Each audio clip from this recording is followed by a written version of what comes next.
All right, good morning, everyone. Happy Friday. Welcome. We've migrated to the weather cave. 48 First Alert meteorologist Eric Burke alongside my colleague, meteorologist Chelsea Aaron. And yeah, going to shape up to be another beautiful day of this week, Chelsea. It's been perfect from start to finish. Today, no exception.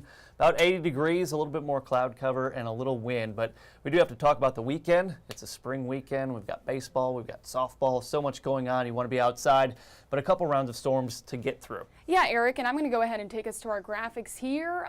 We are tracking more cloud cover today, but that cloud cover is going to likely stay in place as we head into the upcoming weekend. Good news is just cloud cover, Eric. Bad news, things are going to turn quite active as we head into both your Saturday and Sunday. But Sunday, that's going to be the big day to watch, especially once we head into the late evening hours. Even though we're going to see several rounds of rainfall, especially late in the day on Saturday, a lot of that activity, if not all of that activity, is going to be staying well below severe criteria. Yeah, and that's good news. Just a good idea to have that 48 weather app ready to go, free for Apple and Android platforms.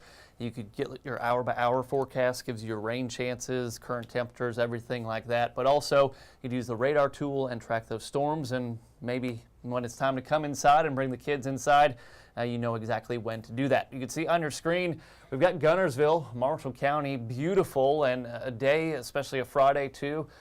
Today you see a lot of fishing boats continuing to pop up across the area. I'm not sure what we have in store for your graphics. Chelsea, we've got some cloud cover showing up, and that was showing up as early as about 5 a.m. Once we got some of the first peaks of daylight there, closer to 6 a.m., the clouds were showing up, and we'll see some peaks of sun from time to time. This is not going to be just that start to finish overcast, gloomy looking day. We're still going to warm up a lot, and that has to do with the direction of the wind out of the south and east. Some gusts today, maybe 15 to 20 miles per hour as we go into the afternoon. So fast forward in time, all the clouds pushing in from the west. There is a lot of rain out to our west and portions of eastern Texas through Arkansas, even into southern Louisiana. They're not tracking any rain in the forecast for today. Like we mentioned, just some clouds here and there. It will be quite breezy at times. Despite the cloud cover, though, temperatures, they're really going to take off. If we go ahead and go to the next graphic, I think that should be our temperatures.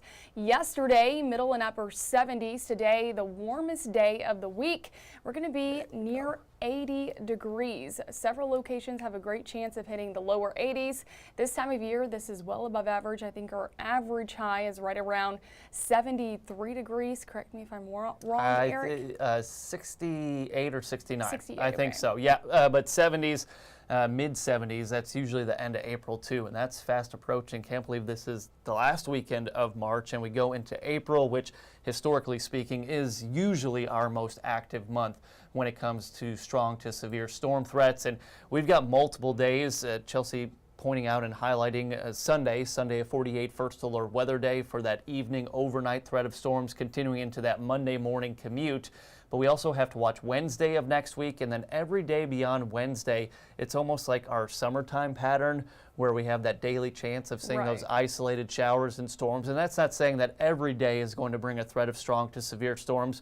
Wednesday potentially, but we've got to get through Sunday first too. But there are, your temperatures are scattered across the area. I mean, we're warming up so fast already. That's just an indication of what's to come as we go into the later afternoon and evening hours. So the clicker seems to be working so-so at this time. Yeah, maybe it could be a signal issue, or maybe I'm just not being kind enough to it. Just kind of a closer look, a few more temperatures for you across the area. Here it is across North Alabama, Middle Tennessee. Have 67 from parts of Russellville out to the Quad Cities and the Shoals, 68 in Moulton, already in Athens, 74, Decatur, 72. Coleman this morning, you never left 60 degrees, but your warming has been a little slower, probably just due to that cloud cover, and even our Middle Tennessee counties up there in the upper 60s to low 70s. So a warm day from start to finish, and we should only drop down to about 59 degrees overnight tonight too. There's that wind just kind of aiding in our warming here out of the south right now.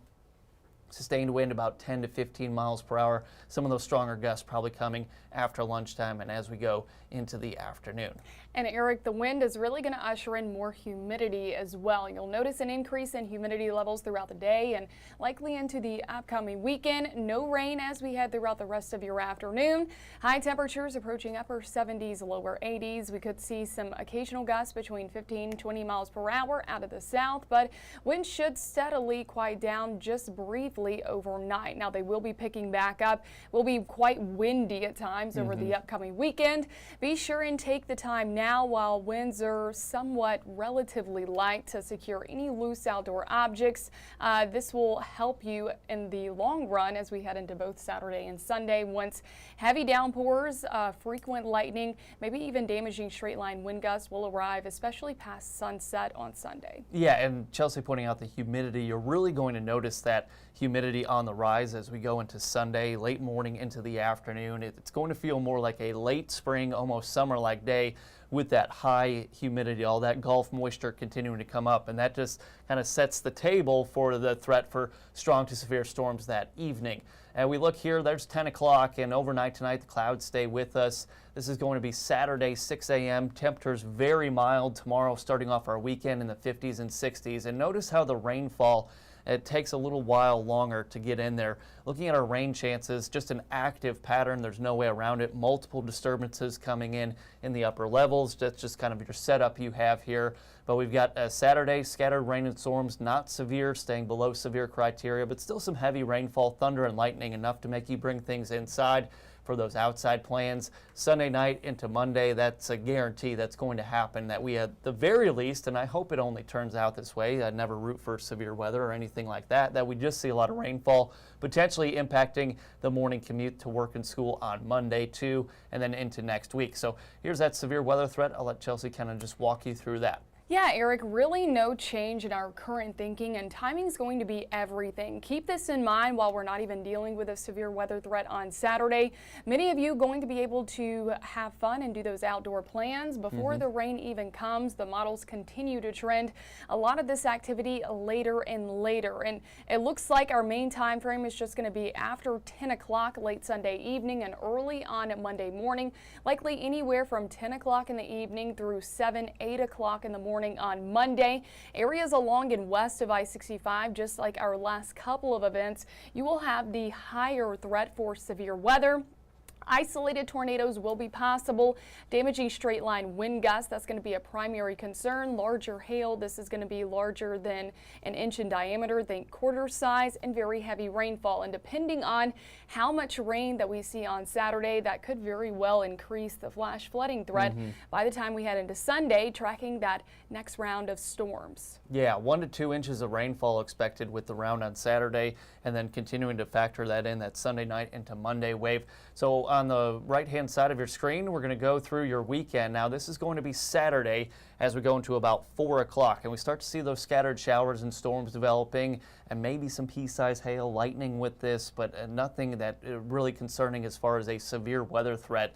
Now, the later we go into the evening there on Saturday, and Chelsea will be tracking this for you during our evening newscast, that's we see a bit more coverage, and then it actually starts to push it out. Now, by Sunday morning, this is new model data coming in compared to what I showed you during our morning newscast, but it does look like we're looking at least a few rain showers, maybe even some thunder possible for the early part of the morning on Sunday. So if you're heading out for church worship services, might have to have that umbrella with you. Now the question is, as we go into Sunday late morning into the afternoon, this is hinting at least a little bit of clearing, and that will add to our instability. Temperatures will warm up a bit more. We mentioned the high dew points, the breezy wind out of the south. Now this is still long-range model data rather, but it looks like we're likely going to have a line of storms coming in from the northwest tracking to the southeast. Sometimes we see these setups with those overnight storms that we get during the summer. It's kind of looking more and more like that, especially given our temperatures and the humidity. But this is where we'll have the highest likelihood of seeing some of maybe those damaging wind gusts, potential for large hail with this. Isolated tornado threat will exist, more of the brief spin-up variety. Of course, we'll know a lot more Sunday evening as this is happening, but now this is going to continue into the early part of the day on Monday. This is 6 a.m. Some of you are heading out to work. Now, the severe weather threat may very well be wrapping up, but we could still be tracking that potential for very heavy rainfall, Flash flooding a concern, roadway flooding, poor visibility, just wet roads. You kind of get that hydroplaning effect sometime. And this is when you're taking the kids to school there on Monday.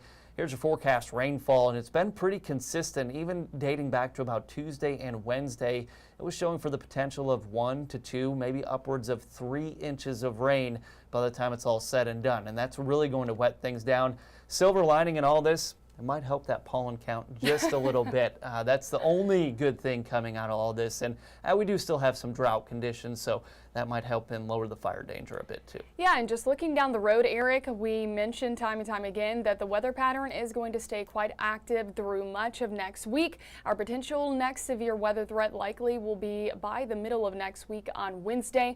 Right now, we don't have many details to give you as we have to get through the first one initially this weekend. But of course, as we get more confidence, we'll be giving those to you in terms of timing and intensity. Just make sure you are staying vigilant and you're also paying close attention to weather updates and the latest forecast in the days ahead. Yep, that's about it for this Friday. Again, Sunday, 48 first alert weather day. That will be the more active round of storms over the weekend. That would be round 2 into early Monday morning as well. Today, enjoy the beautiful weather. Plenty of dry hours for the weekend. Don't make us lead you to believe that you need to cancel any outside plans, as you'll still have dry hours Saturday earlier in the day and most of the day on Sunday before those storms start firing up. Nice stretch of 70s and 80s coming, kind of that summer pattern, and watching Wednesday, of course, of next week too. But let's get through Sunday night into Monday. Plenty of updates coming. Chelsea will be with Peyton Walker on Tennessee Valley Living. She'll be on the new newscast with Gina Benitez. Brad's in with you this evening. He'll do his weather extra at 9:30 tonight, and then Jeff and Chelsea will have you covered over the weekend. And I'll be back in with you on Monday morning. But right now, 10:41 on your Friday, shaping up to be a great day. I've got a tea time to get to, so I think that's going to wrap up our weather extra. But have a fun and safe weekend. Thanks for watching as always, and we'll see you later today.